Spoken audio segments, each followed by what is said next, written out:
Have you ever been in the middle of running sound where everything's going well, but then suddenly you notice that there's ringing in the mains or monitors? I found myself in this situation last week. I was running sound for a corporate event and forgot to ring out the mains before the event started.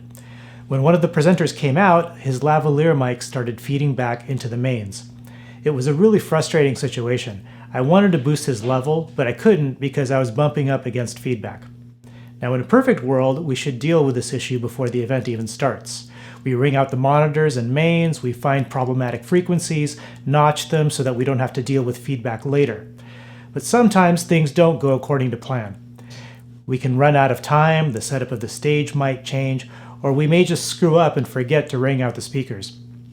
So what do you do when you find yourself in this situation? You need to determine the frequency that's feeding back and attenuate it, but how do you do this without exposing the audience to a piercing squelch? Some sound engineers have a great sense of pitch and can determine the frequency that's feeding back just by hearing it.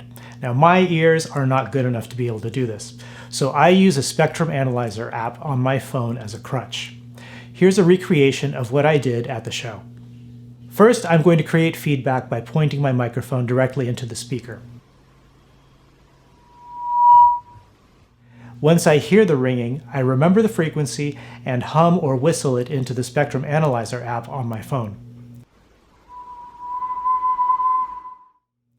The Spectrum Analyzer is telling me that the frequency is just under 1K.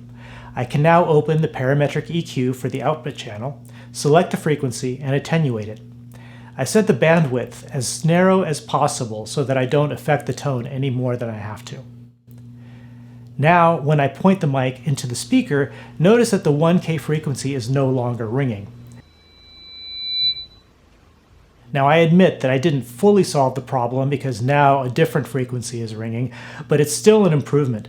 I'm now able to push the levels a little bit higher, and if I notice that another frequency is ringing, I can repeat the process.